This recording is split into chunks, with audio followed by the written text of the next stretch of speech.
എന്തുകൊണ്ടാണ് സഹകരണ മേഖലയിലെ നിയന്ത്രണങ്ങൾ ഇപ്പോൾ വി ഡി സതീശൻ ഉന്നയിച്ച പ്രധാനപ്പെട്ട ആരോപണം പോലീസിനെ ഉപയോഗിച്ചൊക്കെ സഹകരണ സ്ഥാപനങ്ങൾ പിടിച്ചെടുക്കുന്ന CPIഎമ്മിന്റെ തന്ത്രം, അങ്ങനെ പിടിച്ചെടുക്കപ്പെട്ട സഹകരണ സംഘങ്ങളിൽ നിക്ഷേപകർ നേരിടുന്ന പ്രശ്നങ്ങൾ എന്നിവയെക്കുറിച്ചാണ്. എങ്ങനെയാണ് ഈ തട്ടിപ്പിന് വലിയൊരു ശൃംഖല ഇതിന് പിന്നിൽ പ്രവർത്തിക്കാതെ എങ്ങനെയാണ് ഈ തട്ടിപ്പ് നടക്കുക സഹകരണ സ്ഥാപനങ്ങളിൽ? ലോകത്തിൽ തന്നെ ഏറ്റവും മാതൃകയായിരുന്നു കേരളത്തിലെ സഹകരണ സ്ഥാപനങ്ങൾ.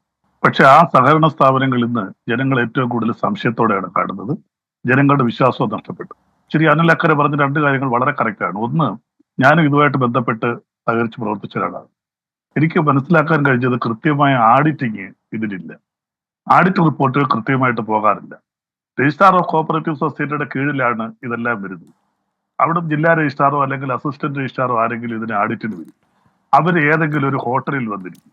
ഈ റിപ്പോർട്ടുകൾ അവിടെ കൊണ്ടുവന്ന് കൊടുക്കും. ഇവർക്ക് ഇഷ്ടമുള്ള ഭാഗത്തൊക്കെ രാഷ്ട്രീയ സാധ്യത ഉപയോഗിച്ചു, അത് നേരത്തെ പറഞ്ഞതുപോലെ UDF ആയാലും LDF ആയാലും ആഡിറ്റ് വായിച്ചു പോലും നോക്കാതെ ഒപ്പിട്ട് കൊടുത്തിട്ട് പോകും. ഇവിടെ എത്ര കോടി രൂപ ഡെപ്പോസിറ്റ് വന്നു, എത്ര കോടി രൂപ ഇതിനകത്ത് ലോണായിട്ട് വിതരണം ചെയ്തു, കൃത്യമായിട്ട് ആർക്കൊക്കെ ശമ്പളം എങ്ങനെ നൽകുന്നു, ഇതിനെക്കുറിച്ച് ഒന്നും ആഡിറ്റിംഗ് ഇല്ല. വളരെ കൃത്യമായിട്ട് ഇതിനകത്ത് ഇന്റേണൽ ആഡിറ്റ് വേണം, അതുപോലെ തന്നെ മറ്റ് എക്സ്റ്റേണൽ ആഡിറ്റുകൾ വേണം, വേണ്ടി വന്ന ലോക്കൽ ഫണ്ട് ആഡിറ്റുകൾ വേണം. ഞാൻ ഇതുപോലെ ഒരു കോപ്പറേറ്റീവ് സ്ഥാപനത്തിന്റെ തലപ്പത്ത് ചെയർമാനായിട്ടിരുന്ന ആളാണ്. ഞാൻ അന്ന് അവിടെ കൃത്യമായ ആഡിറ്റുകൾ, ഇന്റേണൽ ആഡിറ്റോ എക്സ്റ്റേണൽ ആഡിറ്റോ അത് പോരാഞ്ഞ് ലോക്കൽ ഫണ്ട് ആഡിറ്റ് കൊണ്ടുവന്നപ്പോൾ 10-20 വർഷമായിട്ട് പലയിടത്തും ആഡിറ്റുകൾ നടന്നിട്ടില്ല. പല ഉദ്യോഗസ്ഥർ റിട്ടയർ ചെയ്തു പോയി. ആരുടെ പേരിൽ നടപടിയെടുക്കും? ലക്ഷക്കണക്കിന് രൂപയുടെ അഴിമതി ഞാൻ അന്ന് കണ്ടെടുത്തു. അപ്പൊ ഇത് വ്യക്തമായ നിയമം ഇല്ലാത്തതുകൊണ്ടല്ല. ഇവിടെ ഒരു സർവീസ് കോപ്പറേറ്റീവ് മേഖലയിൽ നല്ല നിയമങ്ങളൊക്കെ ഉണ്ട്. പക്ഷെ ആ നിയമങ്ങൾ ഇംപ്ലിമെന്റ് ചെയ്യുന്നതിൽ, ആ നിയമത്തിൽ പറയുന്ന രീതിയിൽ പ്രാവർത്തികമാക്കുന്നതിൽ, കൃത്യമായിട്ട് ആഡിറ്റ് ചെയ്ത് രേഖകൾ ഹാജരാക്കുന്നതിൽ ഈ സഹകരണ സ്ഥാപനങ്ങളിൽ ഭൂരിപക്ഷവും വീഴ്ച വരുത്തുന്നു. നല്ലതുപോലെ പ്രവർത്തിക്കുന്ന കുറെ സഹകരണ സ്ഥാപനങ്ങൾ ഇല്ല എന്ന് ഞാൻ പറയുന്നില്ല. പിന്നെ മറ്റൊന്ന്, ശ്രീ അനിലക്കര പറഞ്ഞതുപോലെ നോട്ട് നിരോധനവുമായി ബന്ധപ്പെട്ട് ഞാൻ ഈ അടുത്ത സമയത്ത് പോയപ്പോൾ ഒരു വടക്കൻ ജില്ലയിൽ ഒരാൾ പറഞ്ഞതെന്നറിയോ, വളരെ കൂടുതൽ ഈ നിരോധിക്കപ്പെട്ട നോട്ടുകൾ ഈ ബാങ്കിന്റെ ഭാരവാഹികളെ സ്വാധീനിച്ച് പഴയ ഡേറ്റ് വെച്ച് ഈ ബാങ്കുകളിൽ ഡെപ്പോസിറ്റ് ചെയ്യും. അപ്പോൾ ഇതെല്ലാം കള്ളപ്പണമായിട്ട് വരികയാണ്. അപ്പോൾ ആ ഡെപ്പോസിറ്റ് ചെയ്യുമ്പോൾ അതിനകത്ത് തീർച്ചയായിട്ടും ബാങ്കിന്റെ ഭാരവാഹികൾ, അത് ഇതുപോലുള്ള പരിപൂർണമായിട്ടുള്ള കമ്പ്യൂട്ടർ സിസ്റ്റം ആയിട്ടില്ല. അല്ല, പല താങ്കൾ പറയുന്ന പോലെ ബാങ്കുകളിലും ശാസ്ത്രീയമായി ഒരു ടീം ഓഡിറ്റ് നടപ്പാക്കാൻ തയ്യാറാകുന്നില്ലെങ്കിൽ അത് വകുപ്പിന്റെ വീഴ്ചയല്ലേ, സർക്കാരിന്റെ ഭരണപരാജയമല്ലേ? ഞാനത് അംഗീകരിക്കുന്നു. അത് ഇടതുപക്ഷത്തിന്റെ ഒന്നും UDF ഒന്നും ഞാൻ പറയുന്നില്ല. കാരണം ശക്തമായിട്ട് ആഡിറ്റ് ഇന്ന് വരെ സഹകരണ മേഖലയിൽ വ്യക്തമായിട്ട് നടക്കുന്നില്ല. അതിന് വ്യക്തമായ തെളിവുകളുണ്ട്. തർക്കിച്ച് വന്നാൽ തെളിവുകൾ കൊടുക്കാൻ ഞാൻ അതിനകത്ത് ബന്ധപ്പെട്ട് പ്രവർത്തിച്ചതാണ് ഞാൻ പറയുന്നത്. ഈ പ്രധാനമായിട്ട് വേണ്ടത്, ആദ്യം വേണ്ടത് ഒരു ഇന്റേണൽ ആഡിറ്റ് ആണ്. ആ ഡിപ്പാർട്ട്മെന്റിൽ ഉദ്യോഗസ്ഥർക്ക് തന്നെ ആഡിറ്റ് ചെയ്യാം. ഇപ്പൊ ജില്ലാ രജിസ്ട്രാറോ ജോയിന്റ് രജിസ്ട്രാറോ വരുന്നു, അവര് ചെയ്യുന്നില്ല, അവരിത് പരിശോധിക്കുന്നേ ഇല്ല. പിന്നെ മറ്റൊരു കാര്യം കൂടെ അനിലക്കർ പറയാതെ പോയിട്ടുണ്ട്. നിയമനങ്ങൾ ഒരു സൊസൈറ്റിക്ക് താങ്ങാനാവുന്നതിനേക്കാൾ കൂടുതൽ നിയമനങ്ങൾ എന്റെ നാട്ടിലുമുണ്ട്. കോൺഗ്രസ് ഭരിക്കുന്നു, ഇടതുപക്ഷം ഭരിക്കുന്നു. അവിടെ ഒരു 10 വേക്കൻസി ഉണ്ടെങ്കിൽ 15-20 നിയമനങ്ങളുണ്ട്. ഇവർക്ക് സാലറി കൊടുക്കുന്നുണ്ട്. അവർക്ക് ഏതാണ്ട് സഹകരണ മേഖലയിൽ നല്ല ശമ്പളമാണ് അവർക്ക് കൊടുക്കുന്നത്. അപ്പൊ ഇതെല്ലാം ഈ സഹകരണ സ്ഥാപനത്തിന്റെ ബാധ്യതയിലേക്ക് പോവുകയാണ്. പിന്നെ അവർക്ക് ഇഷ്ടമുള്ള രീതിയിൽ അവരുടെ ബാങ്ക് പ്രസിഡന്റിന്റെ വേതനം വെക്കുന്നു, ഡയറക്ടർ ബോർഡ് മീറ്റിംഗിന് വേതനങ്ങൾ വെക്കുന്നു. അല്ല അല്ല അപ്പൊ അല്ല ഇതിനൊക്കെ ശ്രീ കൃത്യമായി അല്ല ശ്രീ ബലദേവ്, അതായത് ഞാൻ ചോദിക്കുന്നത് ബാങ്കുകളിലെ നിക്ഷേപം, വായ്പ, ഇത്തരം ഇടപാടുകളിലെ ക്രമക്കേട് കണ്ടു കഴിഞ്ഞാൽ സർക്കാരിന് നേരിട്ട് ഇടപെടാൻ കഴിയുന്ന ഒരു സാഹചര്യം നിലവിലില്ലേ? ഇപ്പോൾ കരുവന്നൂരിൽ നമ്മൾ കണ്ടു, കണ്ടലയിൽ നമ്മൾ കണ്ടു, കേരളത്തിലെ പല സർവീസ് സഹകരണ ബാങ്കുകളിലും ഈ തരത്തിൽ ഈ നിക്ഷേപകർ വെട്ടിപ്പിനിരയാകുന്നു, ഇതിലെ വായ്പ എടുത്തവർ കുടുങ്ങുന്നു, മുക്കുപണ്ടം വെച്ച് വായ്പ എടുക്കുന്നു, പല തരത്തിലുള്ള ദുരുപയോഗം ചെയ്യപ്പെടുന്നു, പല പ്രമാണങ്ങൾ വെച്ച് ദുരുപയോഗം ചെയ്യപ്പെടുന്നു. ഈ സംഭവങ്ങളൊക്കെ ഇവിടെ നടക്കുകയാണ്. പിന്നെ താങ്കൾ പറഞ്ഞ ഇന്റേണൽ ഓഡിറ്റ്, ഈ സംവിധാനങ്ങളൊക്കെ ഭരണാനുകൂല സംഘടനകളുടെയൊക്കെ സ്വാധീനത്തിന് വഴങ്ങി അവരുടെ നിയന്ത്രണത്തിൽ ഈ ഓഡിറ്റ് സംവിധാനങ്ങളൊക്കെ താളം തെറ്റിപ്പോവുകയാണ്. അപ്പോൾ ഇതാകെ കുത്തഴിഞ്ഞ ഒരു സംവിധാനമായി മാറിയിട്ടുണ്ടോ എന്ന് നമ്മൾ സംശയിക്കും. സർക്കാർ എന്തുകൊണ്ടാണ് കയ്യും കെട്ടി നോക്കി നിൽക്കുന്നത്? ഇതൊക്കെ തടയാൻ നിയമം കൊണ്ടുവരുമെന്ന് പറഞ്ഞിട്ട് എന്ത് നിയമമാണ് വന്നിരിക്കുന്നത്? എന്ത് നടപടിയാണ് എടുത്തിരിക്കുന്നത്? ഇവിടെ ഒരു CPMന്റെ മുൻ ഏരിയ സെക്രട്ടറി സംസാരിക്കുന്ന ഭാഷ താങ്കൾ കേട്ടില്ലേ? സജി, കളി പഠിപ്പിച്ചു കൊടുക്കാമെന്നാണ് പറയുന്നത് ഒരു നിക്ഷേപകനോട്. 90 ലക്ഷം രൂപ വിശ്വസിച്ച സൊസൈറ്റിയിൽ നിക്ഷേപിച്ച ഒരു നിക്ഷേപകനോട് പറയുന്നതാണ്, ഇന്ന് അയാൾ ഈ ഭൂമുഖത്ത് ജീവിച്ചിരിക്കുന്നില്ല, അദ്ദേഹത്തിന്റെ ഭാര്യയാണ് ഇത്രയും നേരം നമ്മളോട് അവർക്കുണ്ടായ അനുഭവങ്ങൾ വിവരിച്ചത്. ആരാണ് ഇതിൽ കുറ്റക്കാർ?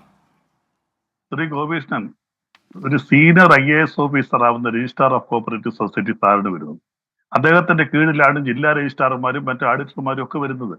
പക്ഷെ ഇവർ കൃത്യമായിട്ട് ആഡിറ്റ് ചെയ്യുന്നില്ല. ഗവൺമെന്റ് ഇവർ പോസ്റ്റീകരിക്കുന്ന എന്തിനാ? അത് LDF ആയാലും UDF ആയാലും പോസ്റ്റീകരിക്കുന്നത് കാലാകാലങ്ങളിൽ കൃത്യമായിട്ട് ഈ സഹകരണ സ്ഥാപനങ്ങളെ ആഡിറ്റ് ചെയ്ത് റിപ്പോർട്ട് സമർപ്പിക്കാനാണ്. ആ ആഡിറ്റ് ചെയ്ത റിപ്പോർട്ട് നടത്തുന്നത് അവർ റിപ്പോർട്ട് കൊടുക്കുന്നുണ്ട്, ഇല്ലെന്ന് ഞാൻ പറയുന്നില്ല. ആ റിപ്പോർട്ട് കൊടുക്കുന്നത് സഹകരണ ബാങ്കിലെ പ്രസിഡന്റോ ഡയറക്ടർ ബോർഡോ കൊണ്ടുചെന്നൊരു ഞാൻ പറഞ്ഞല്ലേ, ഞാൻ ഇപ്പൊ വ്യക്തമാക്കുന്നില്ല പരസ്യമായിട്ട്, വേണമെങ്കിൽ രഹസ്യമായിട്ട് പറയാം. സ്റ്റാർ ഹോട്ടലിലെ ഒരു റൂമിൽ ഇരുന്നുകൊണ്ട് ആഡിറ്റർ ഒപ്പിട്ട് കൊടുക്കുന്നു. ഈ ഭരണസമിതി റിപ്പോർട്ട് അവിടെ കൊണ്ട് കൊടുക്കുകയാണ്.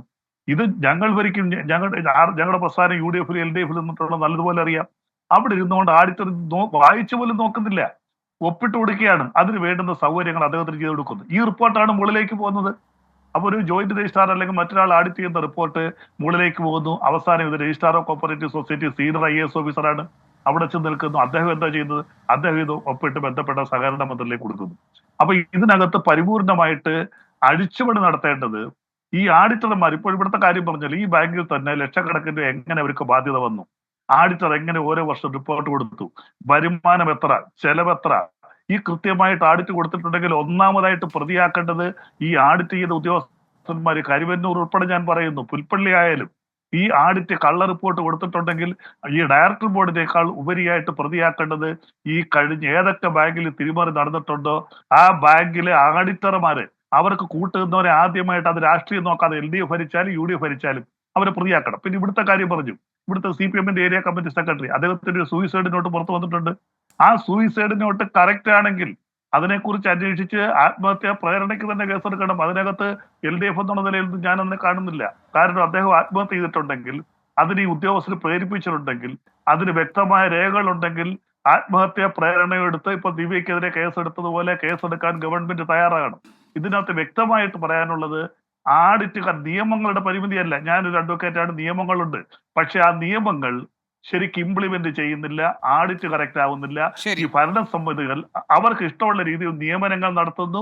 ഇഷ്ടമുള്ളവർക്ക് വേറെ കാര്യം കൂടിയുണ്ട്. ഇതിനകത്ത് അറിയപ്പെടാത്ത ഒരു കാര്യമുണ്ട്. ചില ലോണുകൾക്ക് പലിശ കുറവും ചില ലോണുകൾക്ക് സബ്സിഡി കൂടുതലുമാണ്. ഇത് പാവപ്പെട്ടവർക്ക് കിട്ടുന്നില്ല. ഈ ഭരണസമിതിയിലെ അംഗങ്ങൾക്കോ അവരുടെ പിടിയാളുകൾക്കോ വീതിച്ചു കൊടുക്കാത്ത അനിലൊക്കെ പറയാതെ പോയ മാത്രമാണോ ബൽദേവ് സാർ? അതായത് പ്രമാണങ്ങൾ, ഈ സംഘാംഗങ്ങൾ വെക്കുന്ന പ്രമാണങ്ങൾ ഭരണസമിതി തിരിമറി ചെയ്ത് കോടിക്കണക്കിന് രൂപയുടെ വെട്ടിപ്പ് നടത്തുന്ന സംഭവങ്ങളല്ലേ വന്നത്? പുൽപ്പള്ളിയിൽ എന്താണ് സംഭവിച്ചത്? മുക്കുപണ്ടം. അതെ, മാത്രമല്ല ഒരു ഈടിൽ ഒരുപാട് പേർക്ക് വായ്പ, മുക്കുപണ്ടം വെക്കുക, ഫണ്ട് തിരിമറി. മുക്കുപണ്ടം വെച്ചുകൊണ്ട് ലക്ഷക്കണക്കിന് അറിഞ്ഞുകൊണ്ട് ബാങ്കുകാർ കൊടുക്കുന്നുണ്ട്. മുക്കുപണ്ടമാണെന്ന് അറിഞ്ഞുകൊണ്ട് ഇഷ്ടപ്പെട്ടവർക്ക്